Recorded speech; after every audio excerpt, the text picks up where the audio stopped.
On this episode, we give our verdict on Hellblade 2, we share our tips on getting the kids set up with a new console, and we have an Xbox special on the Pixel Picks Showdown. All this and more on the Pixel Parent Podcast.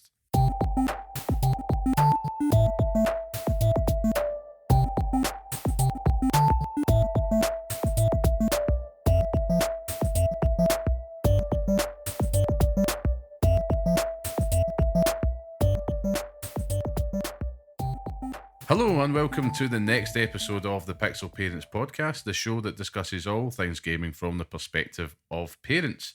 I am your host Liam Kirkkelvin, and today I am joined by none other than Scott, the Tastemaker Curry. How are we, Scott? Wonderful. Can't get enough of this rain. We've had many weeks or days. It feels like months of heat. Yeah, we've got about 4 days of summer. 4 days of summer, Then the right? punishment. I hate that part though. That's our summer over now. I know. It's like, shut up. Just wait till August. Aye. One day in summer. Oh, nightmare, man. But been appreciating a bit of rain. Had the wee one school trip today, so Lovely. soaked through, dried, and then soaked through again. And I'm here now, ready to wax lyrical on all things games and parenthood, video games and being Daz. No? Aye, that's it. How are you? I'm good. Feeling a little bit under the weather today, so I'm going to really try to keep the energy levels up a wee bit. It's hay fever season. Aye. And yeah, I'm sadly cursed by it. So what are you going to do? Weak to flowers. I'm going to probably keep saying what you're going to do because I'm rewatching The Sopranos. What are you going to do? You don't see him. Hands gestures and all. Hand gestures, reaching out the fridge. Sitting opposite Carlo Ancelotti the now, man. The eyebrow. Oh, man. Well, of course, before we get into things today, if you want to be part of the podcast, come say hello and share your thoughts with us at pixel_parents on Twitter, or of course write to us at pixelparentspodcast@gmail.com. Of course, we always appreciate your support and would love if you left us a wee 5-star review on your podcast platform of choice. It really helps us out, and of course, thanks to everybody each and every week that joins us. It really does mean the world. Now, Scott, let's start what we always do. What you've been playing this week? I have been on quite a journey actually this week. A quest. I'm already on a quest.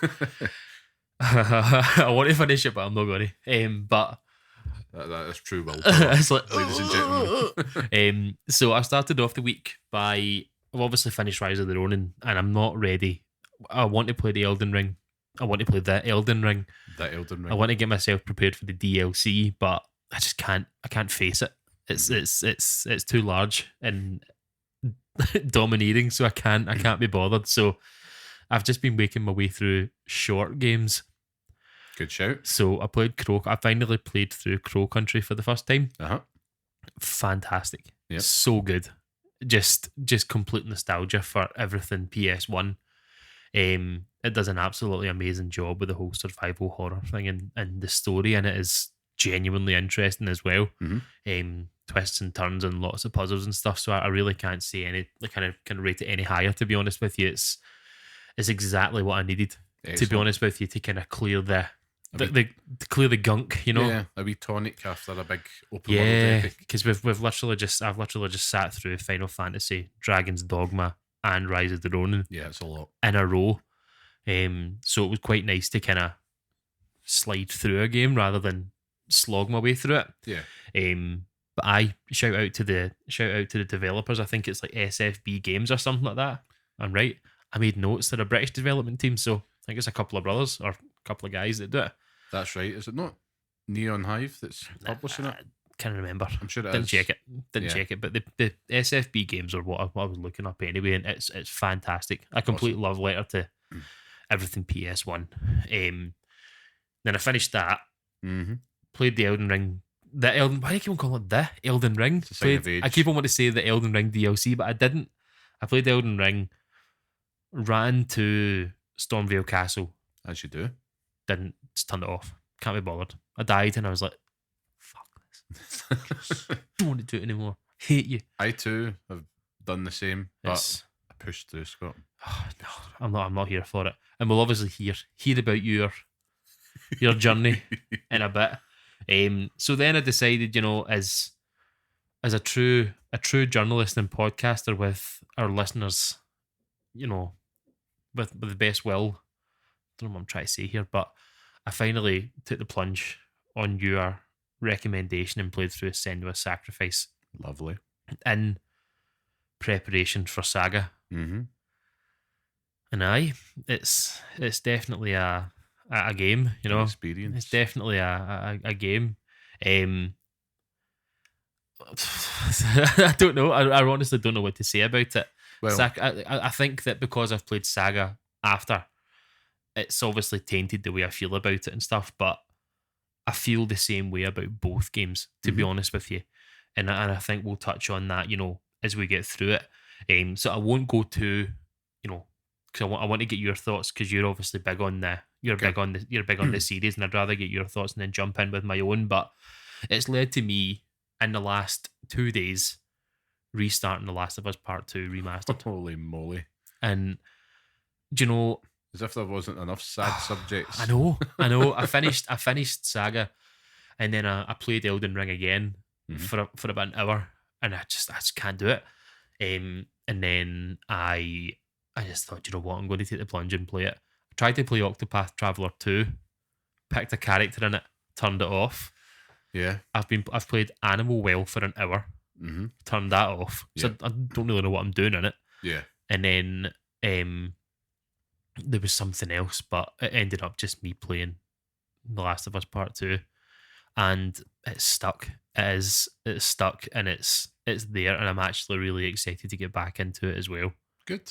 It's good. I mean, especially on one of the recent episodes we talked about respecting your time. Yeah. And maybe that's just what you need. You know, Octopath Traveler 2, to be fair, probably a bit of a misfire because, you know, it's a massive game.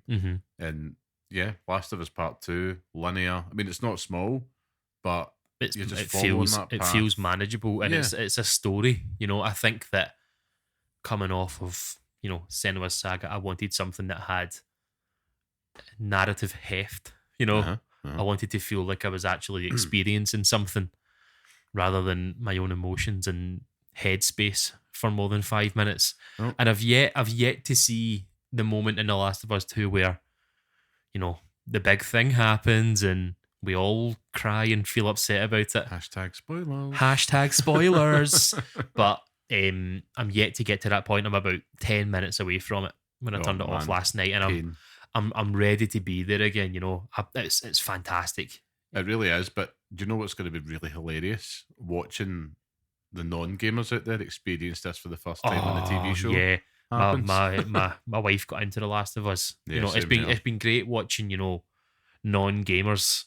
Obviously, our wives watch these TV shows like Fallout and The Last of Us and stuff, and really get into it. And I've been talking to my wife about it and saying, well, you know, get ready for part 2. And she's like, what's it like? And I'm like, if I mention anything to do with this game, it just ruins it. Aye. But it is, it's fantastic. You know, I think I still prefer it to the first one. Yeah, if I'm honest. it's the characters in it already. You know, I'm seeing more. I think coming at it from a fresh pair of eyes, where I haven't played it since it first came out. Yeah, that it's quite nice to experience it again. And I've been loving it. I'm also like the biggest Tommy Mark that there could ever be. Like, that man is just a hero. A lovely fella. So well fleshed out, grey characters. Yeah. Throughout all that, you know, both games. It's still.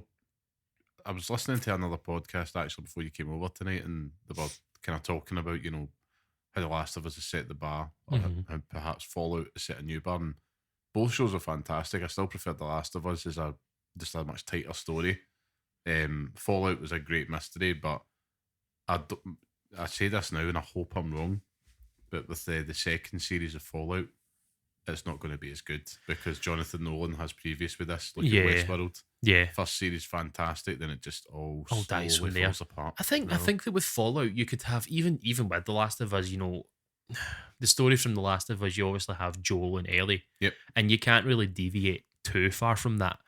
Whereas from Fallout, you could build a world around that. You know, you could do what they've done with the actual Fallout series and make Fallout TV show New Vegas. Do you know what I mean? Yeah. Fallout TV show in different parts of America, seeing as that's what Todd Howard is only limiting it to, you know. So Wonder why. We must all be deed. I know. Bring back Grand Theft Auto London. Yeah. But that's kind of where I am at the moment, and I think I'm just avoiding Elden Ring, to be honest with you. Yeah, I don't blame you. I was there, and it's just clicked at the right time Yeah. for me, but I'm going to come back to that. Yeah, let's put that to the side and talk about the big, huge, dark Yes. presence in the room. So this week, I've set myself the assignment to, I suppose, do the first official review on this podcast, I suppose, to play through Hellblade 2 and share thoughts. And very fortunate enough, you've played it as well, so it's even better. No. So before we get started, Scott and I have both been thinking, right, how do we want to review it effectively? It's just going to be a discussion, you know. We're not getting chucked free codes or anything like that, but so it's just going to be an honest discussion about it. We've got a review scale. It's 1 through to 10.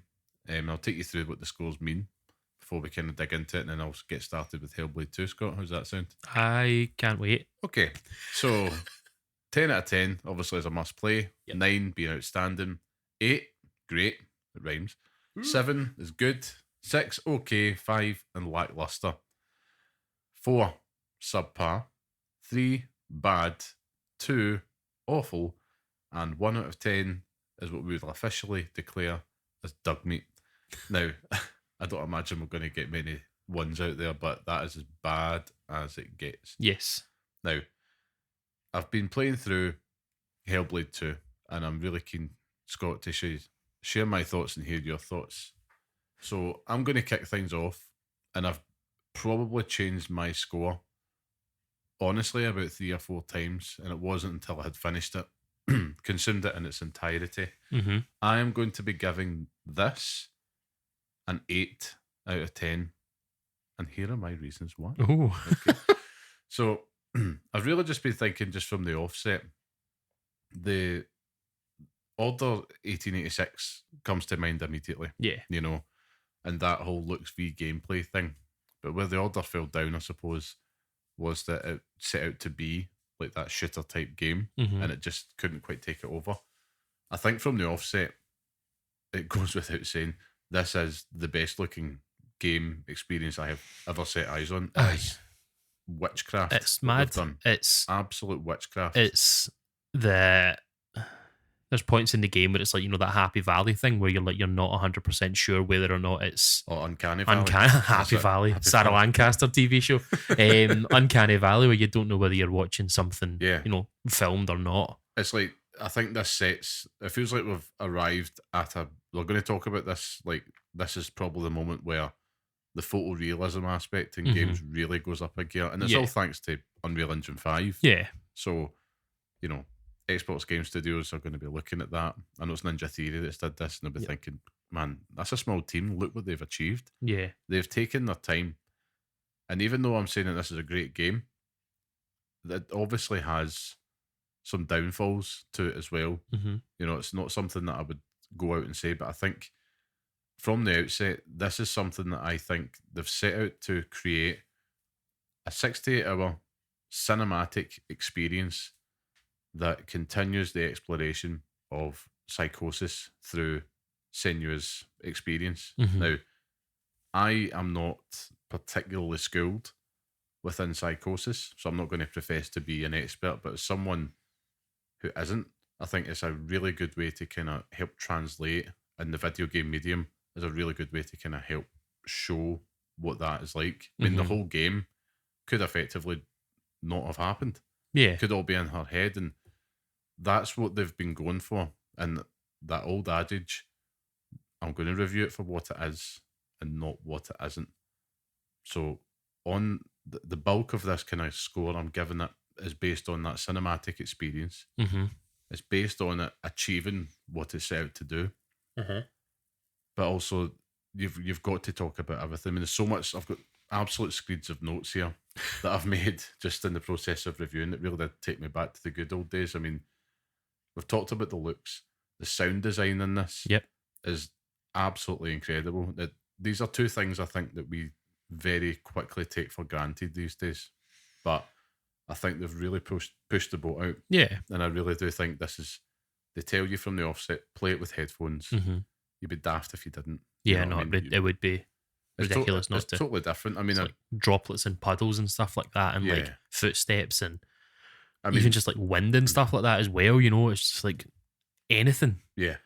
And I was thinking as well, like, imagine if Ninja Theory had really made like a Resident Evil Mm-hmm. type horror game with Mhm. that sound design approach. Man, the application for the talent in that team could go anywhere. Mm-hmm. But as well, I think, you know, story wise, I felt that obviously this is, I can't call it a narrative game. It's cinematic. It's an experience. It's definitely, it's more of a character study than a narrative game, I would say. And that story, it did, like, at first I'm like, who's this person? Who's that? Mhm. I still can't remember some of their names, but I'm like, it doesn't matter. It really doesn't matter to me, because it's like I wasn't invested in them. I'm invested wholly in this performance. Yeah. I forgot the person's name that plays Senua, but she's absolutely outstanding in Oh this. no, I think it's without a doubt. I mean, frightening. that's performance of the year. You know what I mean? Like it's 100%. I mean, she has committed so much to it, and Yeah. the technology, being able to show like the small wrinkles in the face and stuff Mhm. like that. It is madness. Melina Jurgens. There we go. That's it. That's the one. So I mean, she, absolute shout out to her. I think Yeah. she nailed it. Completely. The supporting performances were overshadowed by it, I have Yeah. to say. But you know, it's one of those ones where I think that the story, albeit tighter, it probably can be a bit too abstract. But I understand that it's supposed to be, because it's not trying to tell you that story. It's trying to kind of demonstrate that psychosis, and it's not supposed to be like, if we look at, there's a fantastic feature in the game, Mm-hmm. and I don't know if you watch it, but I recommend everybody does. And Ninja Theory have included like a 20-minute feature about Senua's psychosis and the extras. Mm-hmm. Really well done, fantastic, and it shows you the lengths of went to kind of research things in it. And I think that really did kind of add to my understanding and the appreciation of the game again. Because I'd forgotten everything about this from when I played Sacrifice, you know, donkeys ago. But I mean, that experience of almost like someone's living in another world. Mm-hmm. And it's like, that's the mission statement for this. That's what they're set out to do and achieve. I do feel that it's going to get dragged down for what it's not. I think there's a lot of pressure on Ninja Theory for, I think this has been kind of confused, that this is effectively like the most AAA indie game of all time, effectively, you know, like it's expected to be the savior of Xbox now. And that is, that's just the fact of the matter. Yeah, it's they not, can't get away from it. When they started making it, it wasn't that. But as I said to you before we started recording, that if this game was brought out 3 weeks to a month ago, we'd be having a different conversation. You're spot on. Xbox is in a different place. We're not looking at it through that lens, and I think it's unfair for Ninja Theory to kind of have to deal with that, along with, you know, releasing this game. We saw the post that they put out just before that the game dropped and stuff, and it's just like, it kind of felt like, you know, like I don't know, like kind of putting it out there, but it's not, you know, I don't really know what it feels like, but it's just kind of like last roll of the dice kind of thing. Do you know what I mean? Like, it's obviously, I don't know what the future holds for them, and I don't think anyone does. But for anything that's coming out from Xbox at the moment, it's always tarnished by that, you know, that brush, because like kind of what's happened recently. Feels like they're kind of like battling relegation, and everything needs to be like, even if they get a win, it's still not good enough. Yeah, you know, and they're still in that fight, and that's where they are. You know, they're behind. They are where they are. They're behind their competitors in Sony and Sony and Nintendo and PC as well. Even though they're kind of part of that ecosystem, but I suppose it's one of those ones, like, this isn't supposed to be a big AAA epic. I've seen a lot of comparisons with like God of War, and it's like, it's only skin deep because of the Norse mythology and stuff, but it's not. If you're going into this expecting that, you're going to be disappointed. That's not what this is. This is lengthwise, 6 to 8 hours is something you could do over a couple of days, as we've both done. Mm-hmm. It's that type of vibe. Yeah.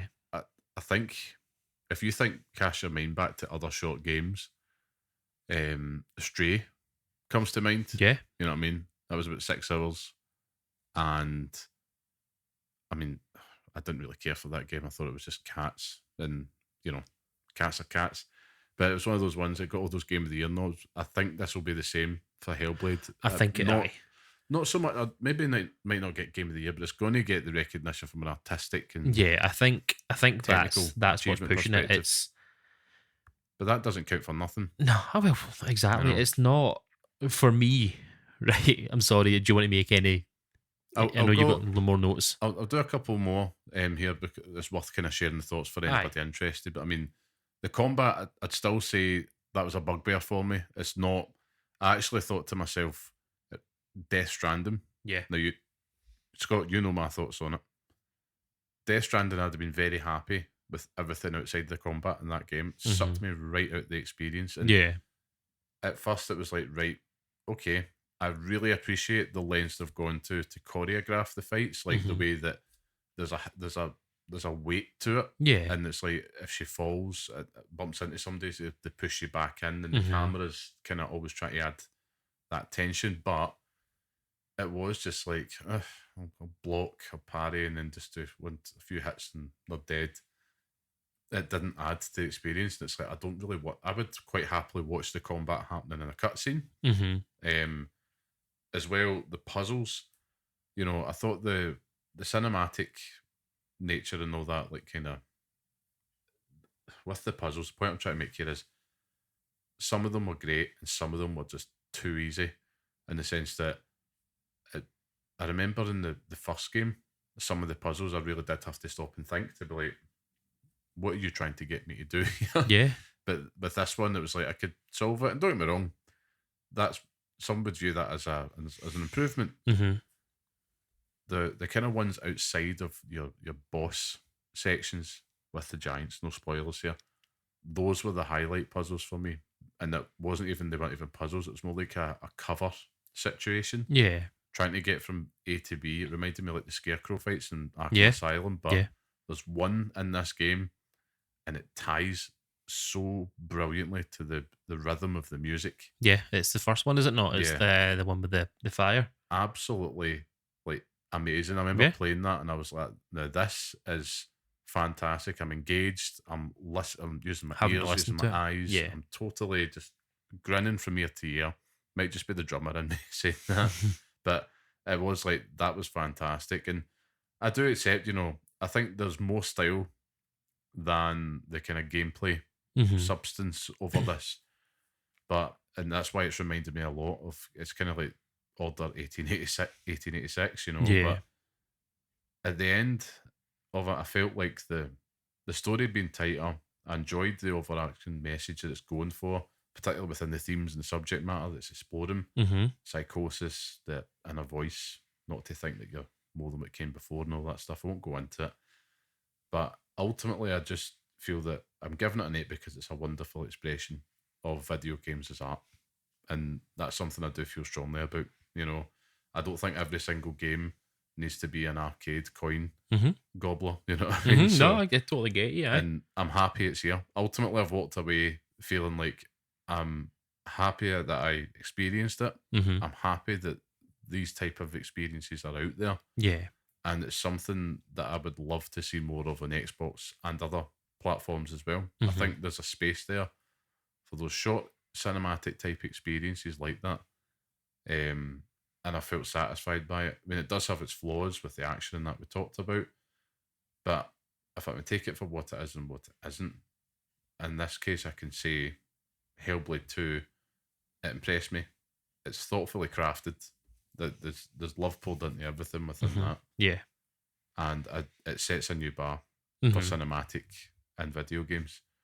And finally, sticking to its theme of exploring that psychosis in a new land with Senua, it showcases that in a jaw-dropping fashion. Yeah. But I do think you're right. This game probably would have benefited from having a shorter development cycle and Yeah. coming out a bit sooner. And That's my first point. yeah, Is that kind of it depends on how you kind of factor it in, because I think the guy, like the head, is it Dom something? Uh-huh.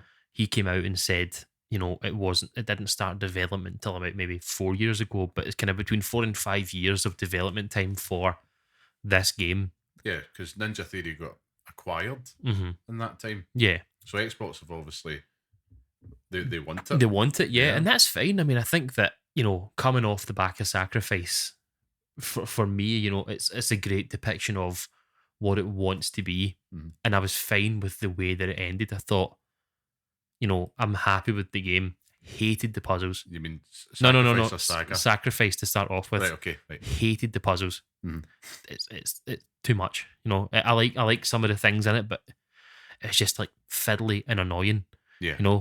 Combat, having to fight 1,700 million people coming at you at once at all sides. There's a lot of pressure there and a lot kind of put on you, and that, feeds into it, but it was a nightmare, an absolute nightmare. So I didn't really jive with Sacrifice, right? So Jive.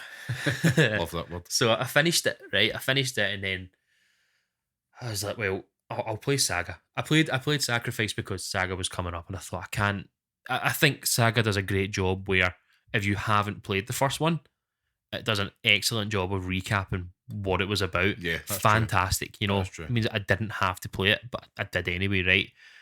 But it kind of felt like the 4 to 5 year development time for this, it doesn't hit.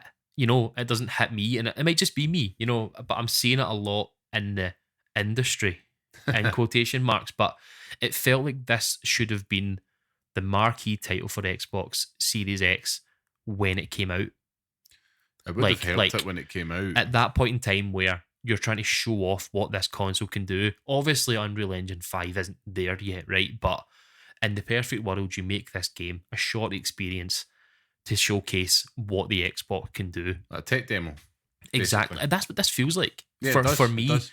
I think that, it's fantastic. It's gorgeous. The scenes, the vistas, everything that you see in that world are fantastic. Do you know, like, this is the type of game, if you're playing it as a kid, you shout your dad. You shout your dad off, aye? Like, not your mum, your dad, because he's not going to be like, this is pure shite. But it's like, you shout someone in to say, look at this, it's absolutely fantastic looking, but it's nothing more than that.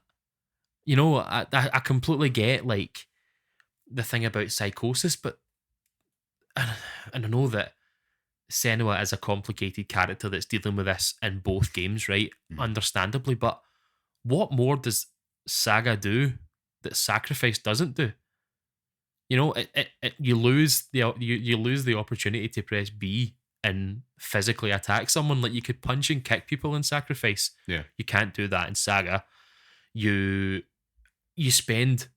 Now, this is coming from a notorious Metal Gear Solid lover, but you spend most of your time just stoating about, like in the moment to moments of gameplay where you're just walking through like the forest, or you're walking to and from bit to bit. There's maybe a minute, 2 minutes where you're just listening to someone talk, and you're holding forward on the control stick, and it's like, what am I doing here? Like, every single time it would go off into one of these expositions, I'd just be like, fucking hell! Like, where is the I appreciate video games as art, because you need to have that expression in all facets.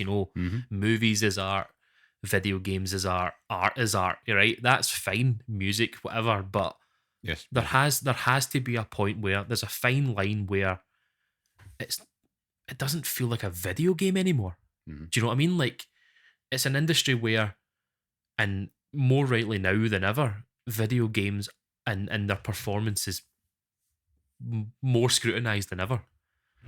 And with kind of, I know we're trying to view it for what it is and what it's not. And Ninja Theory didn't come out and say, we're making this massive blockbuster 70-hour title that you could play continuously. It's not games as a service. It's nothing like that. It's a short experience, and that's fine. And if we're basing it just on that, then that's cool, because that's the only thing we can base it on. Yeah, for what it is. But there's a wider conversation to be had where, between us, we always say that something loves the smell of its own farts, right? And that's kind of what this game feels like. Yeah. You know, like, I don't feel like it does anything more than Sacrifice does. It really doesn't. And the story, both stories just end. You know, like there's obviously reason for it ending. Like the first one, she obviously gets over the grief and she started to accept what's happened. The second one is, parenthood and blah blah blah. Who are Hashtag you in spoilers. terms of but it's just also like, is this what if we make Senua 3? Is it going to be another aspect that she suddenly gets to understand about herself? So, Is it going to be another walking simulator where you're walking for 15 hours and you're just looking at trees? Do you know what I mean? Like, I mean, that is effectively what this is, uh-huh, but there's a space for that. I mean, I think there's a space for it, but it's also you can't have this.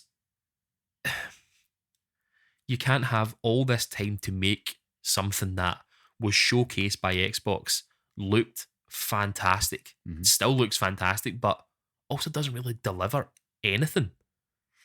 For me, like, I'm playing this game and I'm like, what am I doing here? Like, it became a point that I was playing it just to have this conversation. Yeah. And it's like, that's fine, but it was also like, I could be, doing anything else but this. True. I mean, you could say that just now about how you're feeling with Elden Ring. Yeah. But it's not because I play Elden Ring and I enjoy moments of it, and I enjoyed my first playthrough. That was magic. It's just that the second playthrough of it, it's the vastness of it that bothers me. Whereas I could go and play Senua Saga the now and like finish it tonight if I wanted to. I think it's the inverse. Uh-huh. I will say, to add that caveat, we're talking about parents and all that, and they're listening out there. This is definitely catering towards you, but I would say, please, for the love of God, do not have wee ones present when you're playing this. It's true. Stuff on nightmares. Yeah, you know what I mean? It goes into, the episode where we spoke about games respecting our time, and it does respect your time. Big time. But it also doesn't, because like it doesn't. I don't feel anything from it. I don't.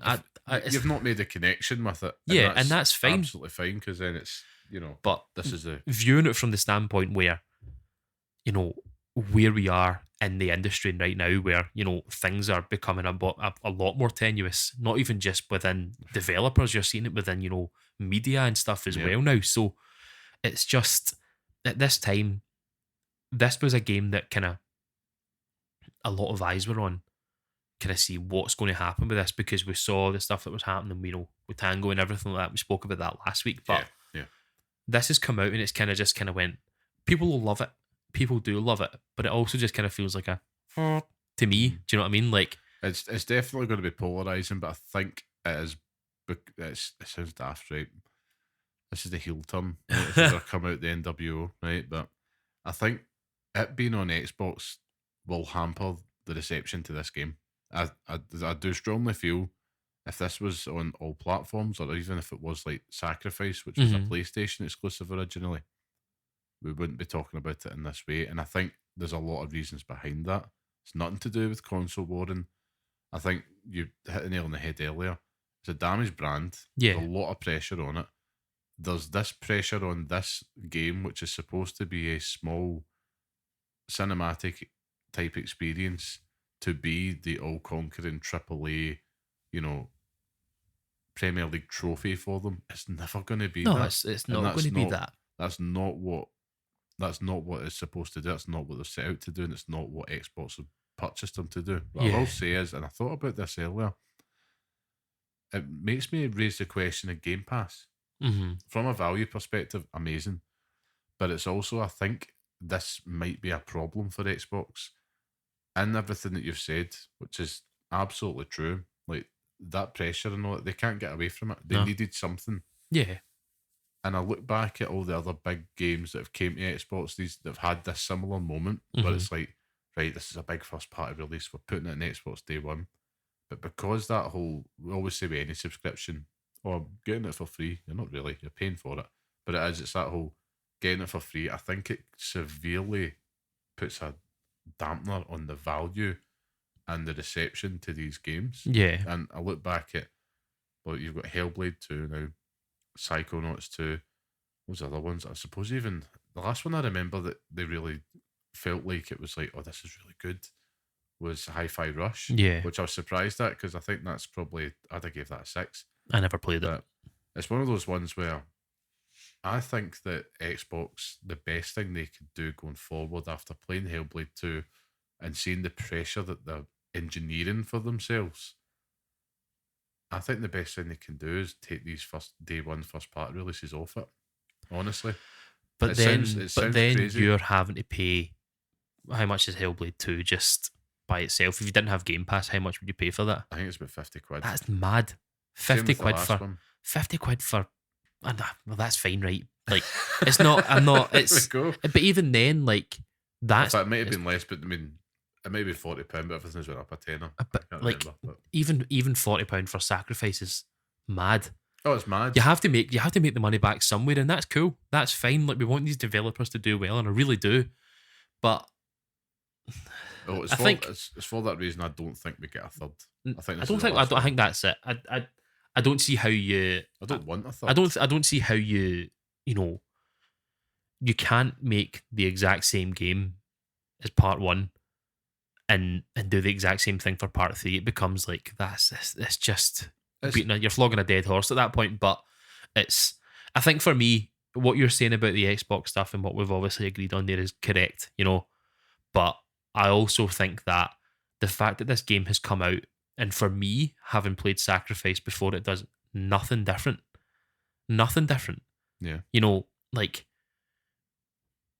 do you know what I mean? Like, it's how far can you take that? And charging people $50 See, for that is mad. I don't like pulling on that thread because I could pull apart a lot of big games that I love. But it's one of those ones, yeah. It's like I look at the whole situation. Ultimately, I stand by it. Like, I still think this is a great game. I think it's something that people should play one way or another, but I do accept it's going to be polarizing for a myriad of reasons. Yeah, I think it has moments where, if you look at it purely from the visuals, it's must play. Yeah. But everything else, it's a if you're wanting my scale on this, yes, let's wrap it up with your score. It is a 6. Okay. It is a hard 6 for me. It's okay though. It's all right. It's okay. I mean, it's okay. That's not bad. But it could also be. It's not bad. It could also be 4. It could be 4. It could be 4. Jesus Lord. Aye. Yeah, that's where I walk out. Do it. I can't really. I can't be honest. I can't walk. No, but that's probably a good place to wrap up. But again, I've enjoyed the process of reviewing a game again. Yeah. And just being able to bring it to the table and have the conversation, even though I think by the time this conversation goes live, the game's probably been out by a couple of weeks. But when we set out to do this podcast, we're not going to be there at the cutting edge. Like we've got jobs, lives, man, lives and jobs. So yeah. But on that note, moving on, I'm very, very happy to confirm that Scott and I have got something new to bring to our listeners out there. On that note, so we wanted to venture outside of our weekly episodes just to bring our listeners our reactions and thoughts as things happen. So put a lot of thought into it, and we're delighted to announce Pixel Reacts, which is going to be our new podcast series that is just dedicated to bringing our take on the biggest gaming events. Could be reviews, could be more. So what can you expect? You'll get, of course, our patter, our views on gaming's big moments, whether it's a conference, it's presented by Jeff Keighley, or the latest movie adaptation, TV show, you name it, all in a way that's kind of relevant to gamers. Could be parent gamers, but gamers et al. So French. That's it. So yeah, we're excited just to share that. That our first Pixel Reacts episode is going to be coming to you after Summer Game Fest Live in June, as well as all the bigger shows from Summer Game Fest. So again, come and join us. Get the latest from Pixel parents on our channels, and yeah, can't wait to start sharing these Pixel Reacts episodes. It's going to be a little bit different, but that will be us on the cutting edge, on the cusp of. I mean, we won't be reacting to it moment after because the Keeleys are like 4 a.m. Aye, and I need to sleep, man. But some sleep. Immediately after, probably aye. Yeah. You at least get it within that first 24 hours. Yeah. And you see us You'll hear us part of the discourse. the discourse of what's going on, you know. God, what a word. Anyway, so all that out the road, I think it's time for us to take a look at the main topic this week, Scott. Getting back to why we do this podcast, but this week's topic is kind of the parent's guide to setting up new consoles. So many parents out there, gamers or not, will very likely be buying their kid a games console if their heart desires it. And really, we just wanted to share our tips on getting your wee one set up with a new console. Could be transitioning from one to another, could be their first console. But Scott, yeah, what tips have you got there for us? Kick us off. Notes again. Listen to the Notes. crisp notes. I think that, you know, the one issue that everyone always has is just with updates. It's just that's the big kicker. You know, when we were young, I mean, well, speaking about myself, I know you used to play on like rocks, but when I was young, you know, And strings. it's like with N64 or something like that. You just plug it in, Yeah, throw the carts in, and that's you. it's great. Might have to blow on them a few times to get them to work, but you know that was the extent of your issues. Right. Whereas now, you know, you're seeing it more and more where on Christmas Day you go on Twitter on Christmas Day because you're a terrible parent and you need a minute to yourself, and you go on Twitter for 5 minutes On the throne. and it is people just moaning about having to update their PlayStation, having to update their Xbox because they've not done it the night before. Aye. And it's become more and more apparent. It's hilarious. You know, it is. It's really, really funny. So I think it's part of, you know, trying not to ruin the surprise Yeah. on the day, but you also have to be kind of prepared for updates. Get it opened in the morning, get it set up, so maybe in the afternoon they can play it for a bit. Absolutely. It'll save you so much time Yeah. and frustration. There's nothing, you know, kids don't have patience. No. I'd say I don't as well, but kids don't have patience. But you're absolutely right. I think that's a great tip. You know, just open up ahead of time. I think something I'm going to bear in mind. You know, I think I've had the last time I remember I've just been really pissed off going in between consoles with the PS4 Pro. Yeah. And transferring the data between it. And Yeah. even I actually think it happened. It happened before Hellblade. Actually, even going to sit down and play the game, and it's went to the 40 gig update. And I'm like, oh. It happened to me when I was playing The Last of Us Part 2. Oh, I put the disc in. I had to, because you have to obviously then worry about, you've paid the £10 for the upgrade, so you have to worry about the PlayStation 5 then deciding that it wants to update or download the PS4 version. Right. Then you have to stop that and download the PS5 version. So it's just a pure faff. Couldn't think of that word there. So, and also, I mean, it is just throw the games in if you can. You know, if you've got Call of Duty there for the wee one, you know, if it's an older big wee one. I'd love to say that, but I know. Fortnite, I suppose, but yeah, download the. It's not just the consoles, updates, the games as well. Yeah, everything you can, even the bloody controllers now as well. Need updates. Yes, well, that's probably the next tip that I was going to talk about as well. Mine's is all about accessories. Yeah. Now I know, taking it back to when we were young, it was always like, get your memory card. Yeah. Get a second controller because you got your pal coming down or something like that, your cousin, God knows what. Now I think the quintessential thing is a headset. Yeah. Like, that's where people are playing online. We do it. You know, the kids will be as well if they want to play, you know, Minecraft or Fortnite or something. I definitely would say just make sure it's compatible. Yeah. Because the headset market is absolutely, like, it's a minefield. Ridiculous, aye. I would just say it sounds really simple, but put in the console name, then headset. Yeah. Give a PS4 headset, PS5 headset. It sounds really simple, but you really do need to watch out there because you think, oh, a screen that'll be Xbox, and it's actually just for Xbox One or something like that. I don't even know if that's still out there, but yeah, they're, especially, you know, as we're approaching the later stages of this console life cycle, which I hate saying it loud. Disgusting. As disgusting. There's no need for it. But yeah, accessories is definitely essential. If you're buying a console, get them accessories as well. It's also, you know, as you've said, getting to the end of this generation's life cycle, it's also thinking about whether that generational jump for your child is worth it. Yes. So I had this conversation with a relative recently, and it was, you know, they've got a PS4 at the moment, and that's doing the job. You know, the games that they play and everything that they're playing at the moment is working well on it. Yeah. Do they really need to make that jump to PS5 for what? I know it seems a bit, oh, well, you can't play this on that. And it's up to you. I mean, if you want to go and buy a brand spanking new PS5 Go for it. to go and play whatever you want to play, fair dues. But if you're thinking about buying a PS5 for your 5-year-old, 6-year-old, 7-year-old, you know, what are they playing on that's going to really warrant this high-end console, you know? You know, you've you've reminded me. Take your mind back to 2020 when the PS5 was just coming out, and I remember these things were like hen's teeth. You couldn't get them anywhere. Yeah. Obviously, nerds like ourselves had that pre-ordered like within the first hour. Game done it by accident. They put it up by accident and they still honoured them. It was fantastic. I've been up the stairs, never typed so fast in my life. But I remember like seeing a lot of acquaintances on Facebook. Yeah. Which, you know, this is where you're going to see it.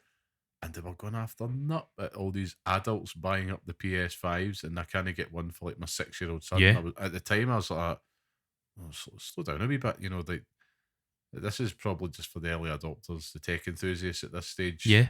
They've got Astrobot and that's it. But I don't really think your 6-year-olds wanting to play Demon Souls, so they can wait a wee bit. Yeah, that's probably another good bit of advice actually that you touched on, which is yes, buy it if you want to.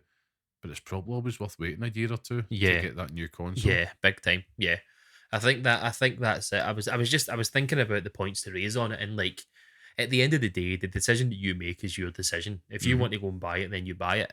And this console might be, you know, you're seeing it more and more. I think we touched on it recently, either on the show or, you know, personally, because we talk outside of this, you know. As we do. But you're seeing PS5s more and more just becoming like de facto console in the home. Yeah. You just see them like underneath the telly or something like that. Can't miss them. So it's like it's more, you don't really see it more as consoles are no longer just the console, you know, and you play games on it. It's an entire entertainment system at this point. Movies, everything. So, you know, you want to buy it for the family, that's fine. But if it is just getting thrown in the room with a wee one, is it really necessary to buy them the Xbox Series X? Do you know what I mean? Like, buy them a Series S, it's cheaper, you know, or buy them, you know, the discless PS5. It's or and that's Switch or the Nintendo Switch Lite. Aye, it's like get them the. It's probably not the right term for this, but it's like save yourself a bit of money. A bit of money, but it's also kind of the gateway drug to the game. You know, it's like if they do enjoy it, then you can upgrade it. You know, it's something you can think about. You buy yourself that wee bit of time. But we all know what children are like. You know, it's like 5 minutes with something and they can't be bothered. Aye. And then I suppose you've got a dad and a mum sitting in the corner going, oh dear, I'll just take that controller off you. I suppose on that note, and you're right, you know, kids will chop and change stuff.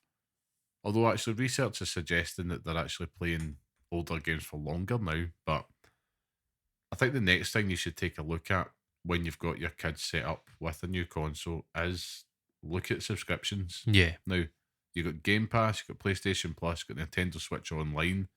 From a value perspective and from that attention span perspective, there's such a massive catalogue in there. Yeah. The next tip will tie into this. But I think sticking on that, it is worth doing. It keeps them busy getting that subscription. I do believe like it's worth looking at parental controls. Yeah. Or parental accounts. I know I had a relative that had a little bit of bother with that because we were transitioning from a PlayStation 4 to PlayStation 5. And the way it all worked, typical Sony, set up a parental account, but it locked out my relative son from accessing all of his FIFA stuff from beforehand. So it was a nightmare. He effectively had to start again.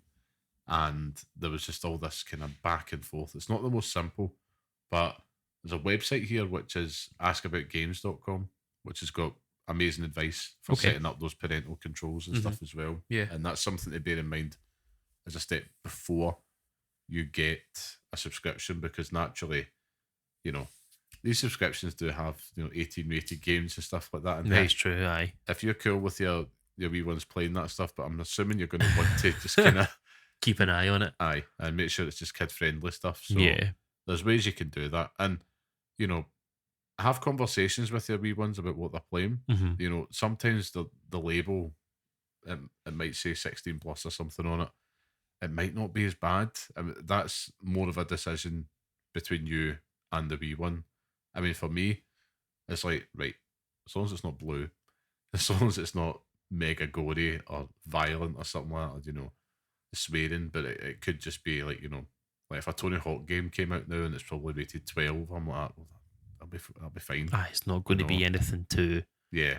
So it's always worth just doing a little bit of research with them. Because I think when I was younger, when my nephews had, started to develop that, it's actually interesting that we talk about this because it's exactly what you're talking about. But back in the day, they had a PS3, right, and it had PlayStation Plus on it. And they were downloaded Mortal Kombat 9. Oh my god. And I remember walking into the room and they were playing it and I was like, oh my god.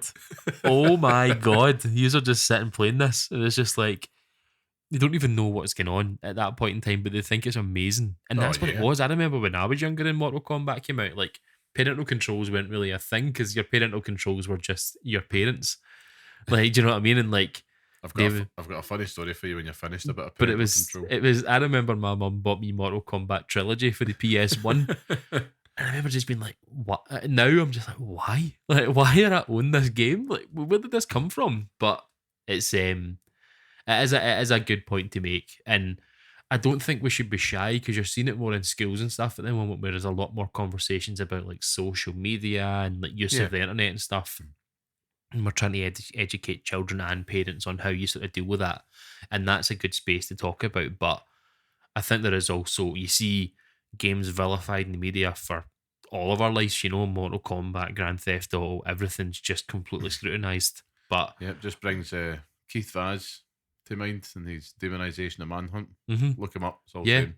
But it's something that I don't think we should be shy about sharing. Like, you do have to be careful with this. And there's a lot more to be said about it, but I think education is a big part of it, and I think it's good that there's websites out there that are doing it. Yeah, I mean that one, askaboutgames.com, is just all around that. So if you're dipping a toe, or if maybe you're lapsed or whatnot, or even I would probably make use of that myself because there's lots of features I'm not making use of now, but I might one day. Yeah. It's good that these resources are out there. Just makes you think about old lobbies in Call of Duty when you just hear people like arguing over it and stuff like that. Like I've heard things that I don't think I could ever run here on these lobbies. Absolute filth, Aye. honestly. But imagine like throwing your child on there. They want to play Call of Duty because they all want to play that. Yeah. And then maybe coming to Game Pass as well. They jump on that and it's like you know what I mean? Like people just go mental at each other. It's understanding how to set these parties up and stuff like that is a really big part of it. 100%. Yeah, you protect your kids from a lot of nonsense online. I will come back to this parental control story for you though. I'm interested. I'm interested to hear it. So Grand Theft Auto 3 comes out, right? And it is hot shit. Everybody's playing it. I didn't get the PS2 at launch. I got it probably a couple of years into its cycle. But I'm like, I need to play Grand Theft Auto 3. So I remember I had some birthday money. It was probably about 30 quid or something at the time because it'd been out for a bit. And I went into Game. I think at the time I don't know if it was Game or if it was Electronics Boutique at the time. One of the two. Show your age. I know. And I remember the guy's like, nah, mate, you're not buying this. Like, you no idea, you're not 18. Yeah. But they're running a promotion. For every copy of this, you get a copy of Reservoir Dogs with it. So I so happened to be in the shopping centre with my gran, effectively, right? And I asked her, I was like, could you go in there and buy this Grand Theft Auto 3 for me? And she's the sweetest thing, just, kind of pastel colours and all that, like that generation wore at the time. And she thoughts, buys this incredibly violent game and what also gets given a copy of the incredibly violent Reservoir Dogs and hands it to me, and I'm like, thank you. And that's how I managed to get my hands on it. So fond memories. I mean, I was like 12 at the time, and I think that's it's such a funny story because it's something that resonates with everyone in that era. You know what I mean? Like, I remember buying Metal Gear Solid 3, and that game isn't, it's not completely violent. You Yeah, can but you can it's you can slit throats and stuff like that in it, but it's not the worst violent game. enough. Yeah, and I remember running up to Game Station at that point to buy it, running up to the East Kilbride shopping centre as soon as I possibly could, and they wouldn't sell me it. Ran back home 5 minutes down the road. And I was like, Mom, they won't sell me this game. Saved up all my money for that game. And then she just went and bought it for me as well. So, parental controls. That's it. You have to be that. You have to make sure that the wee blighters don't get their hands and stuff they're not supposed to. They'll always find a way, and I'm speaking from experience. But yeah, I think those are some pretty cool tips that were shared. I mean, I think that website, and I think you touched it earlier, Scott, like having that conversation, Mm-hmm. just making sure that you're understanding what they're playing at all times, Yeah. being involved, participate in the hobby with them. Yeah, I think that, as parents, we're obviously privileged because we understand all facets of it. But if you're talking from someone who has no idea what they're doing with it, they say, Mom, Dad, I want a PS5. You're like, what? So then you've got to deal with the sort of maintenance and upkeep of this console for the wee one. And I think that my last point for it is that you don't just buy this console and it stays there and everything's fine with it. You've got to worry about, cleaning the thing, kind of taking it apart. Like, I still worry about taking apart my PS5 now because it's a nightmare and it's terrifying. You don't want to break it. And like, I've had the conversations with my nephews recently about putting like SSDs in it and stuff as well. So I'm having to now do that for them. But I mean, I took some notes and just like there's a really great guy on YouTube called Tronics Fix, and he does everything. Basically, takes you through the kind of step by step on how to clean and how to like set up your console and stuff like that. If you do have to take it apart, he talks you through that, how to put in the SSD and stuff as well. But good shout. Like YouTube is your best friend on these things. Like, if you don't know anything, Google it. Google's getting worse. So go on to YouTube and fire it in there, and you'll 9 times out of 10, you'll maybe have to wait 10 minutes for them to, punt Hule at you for a while, but or make you try and play Raid Shadow Legends. But, you'll get there eventually. And it's not the way it used to be where as you bought like an N64 or a PS1 that maybe the worst thing you'll have to do is wipe the laser on it for a wee second and make sure it works. But those things were bloody durable. It's like the Nokia 3310s of consoles, but now you're having to, worry about the fans and all that. Like, you're hearing more and more, even back in like the last generation of consoles, where your fans were like nightmares. So even just having a basic understanding of what you're doing with that in terms of cleaning it and kind of upkeep of the console as well, it is worth knowing about. 100%. A wee Hoover goes a long way with these things, doesn't it? They've got the wee vents on them, don't they? But exactly. No, it's a good shout. And yeah, I think it's definitely, I hope these tips were helpful to you. Of course, just if you've got any ones of your own, just let us know. Reach out to us on Twitter. We'd love to share them. But with that out the road, I think we finish where we always do. Of course, that means it's time for the Pixel Picks Showdown. Of course, where each week we each pick a game from our chosen theme and decide which one deserves to live on in the hallowed Pixel Picks list, which is our definitive list of the best games we recommend to pass on to the next generation of gamers. So, last week's theme, I believe it was party games, and it was Mario Kart 8, which had won, becoming the latest addition to the list, which I thought that was, I won, didn't it? Yeah, you did, I did, You did win that one. I'm only joking. So, this week's showdown, we thought we've got a few specials lined up, and the first one is it's an Xbox special. So we're going to be debating what Xbox from the original console, so what Xbox game we think should feature on the Pixel Picks list. Now, as always, last week's winner goes last. So Scott, let's get into it. Right. For the listeners, I'm conceding this now. I am not. Is that a white towel? The white towel is here. It's covering the table. I'm draped in it. But I just wanted to come up with have the most ridiculous conversations about games that I can. Now, I can't believe this is the first time we're saying this, but I believe the children are our future. Beat me to it. Teach them well and let them lead the way. And on that note, we were talking about mascot games recently, a few episodes ago. Now, this isn't a mascot that anyone cares about anymore. Oh, wait a minute. It did not get any... It got a sequel, but it did not... It's a dead series. But you can play it backwards compatibly now. Does it involve poo monsters? I don't think so. Right, okay, I'll come back. It's not what I'm thinking of. Right. It involves hoovering up things. Right. It has a tiny wee orange cat. Right. With a purple jacket. Who can control time. And it blinks the time sweeper. Okay. That is the only game I can remember ever playing. If we're talking about, OG first party Xbox games, that is the only game I could think of that's not blatantly obvious. Now here is my what's the word? Here is my battle statement. The manifesto. Oh man. So this was an attempt and a worthwhile attempt at a new mascot. We don't see that enough now. This was a new attempt, right? It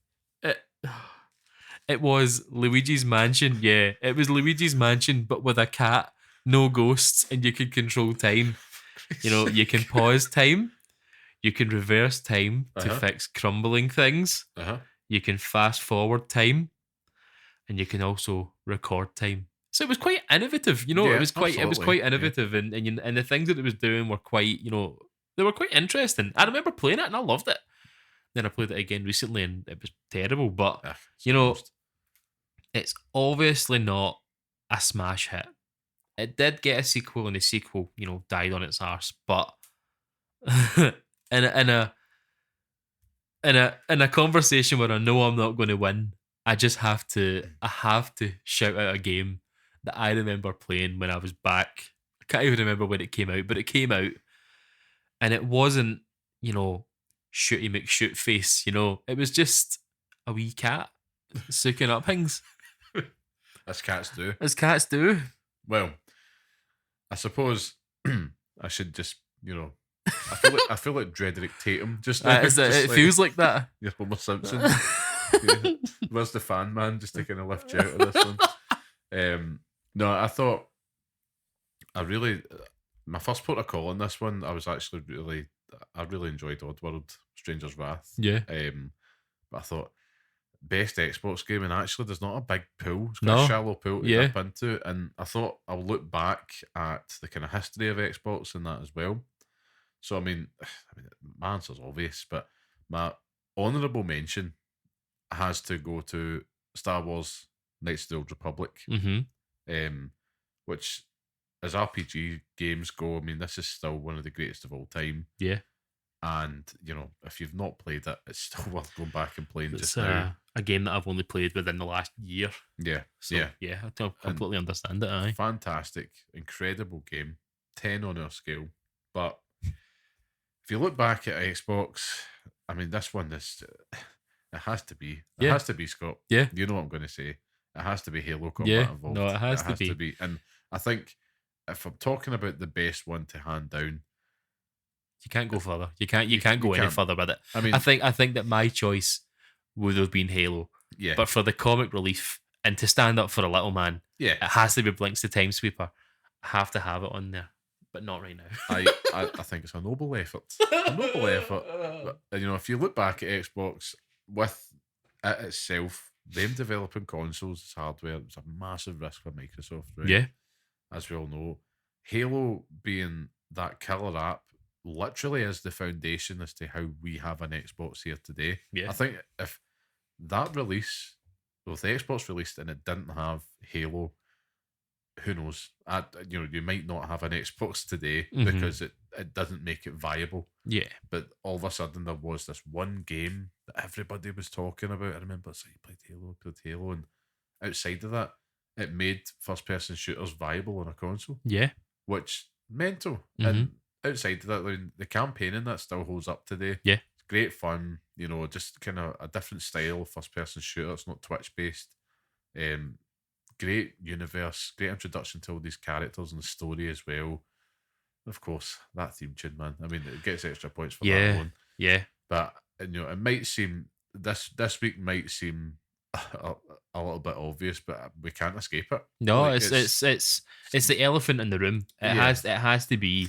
If you're talking about OG Xbox games, it is Halo. it has I to mean, be hands down. it's as I say that I'm putting that on there because I have to have a game that's not the same for my own pride. But in your head, the minute you talk about you don't associate any other game with that console. Yeah, It is just everything that that console ever was and ever will remain to be.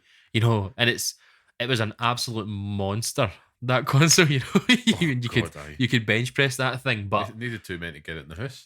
but it was the game that everyone had. It was. I mean, I distinctly remember because I had the PS2 and I didn't get an Xbox till much later, Mm-hmm.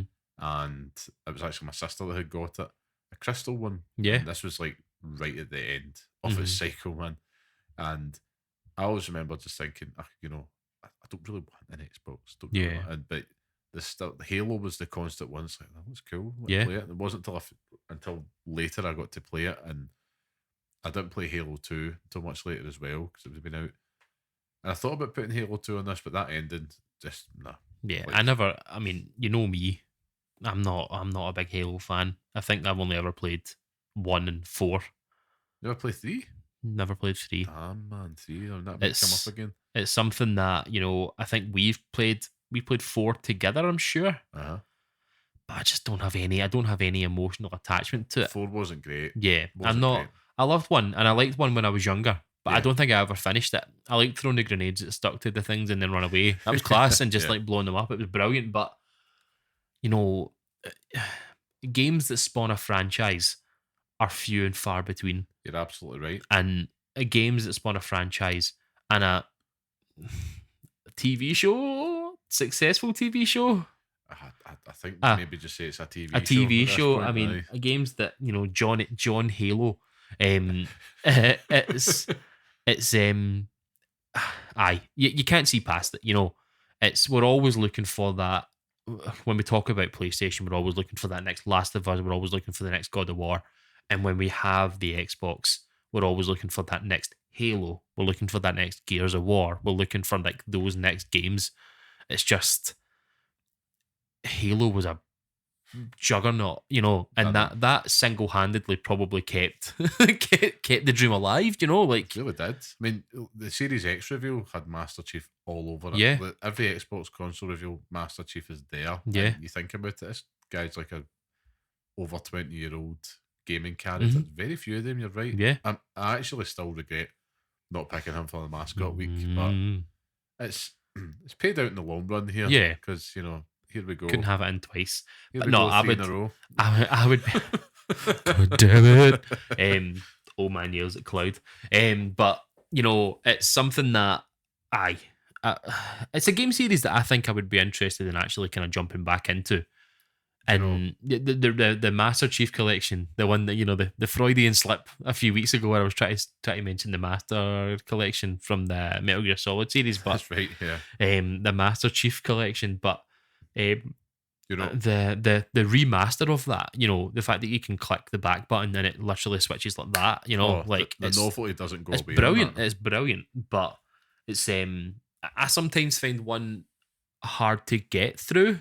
Like there's only so much shooting things like that I can do, and it's the same problem I've had with pretty much every single one of the Halo games. Yeah. And the Warthogs always kind of feel a bit floaty, they always feel a bit weird to control, and that's fine. I'm nitpicking at best, but I can't doubt it. I mean, Halo was a blooming masterpiece. It was brilliant. Really was. And I would totally be up for playing, like a co-op legendary run. Playing Yeah. that in the hardest difficulties is Let's so do it. much fun and maddening. Yeah. But yeah, I think it's low hanging fruit for this week one, but there's no way we can get away from it just Nah. because it turns out there's not really too much there to Nah. pick from. But I mean, you could go for Crimson Skies, you or could, Grabbed by the Ghoulies, yeah, or Conker's Bad Fur Day.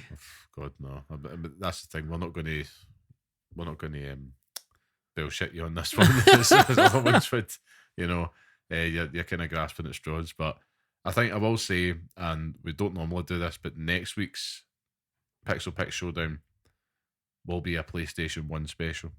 And that one will be very interesting for both of us because there is a lot. There's a that we lot can pick there, from there. So, yeah, come prepared.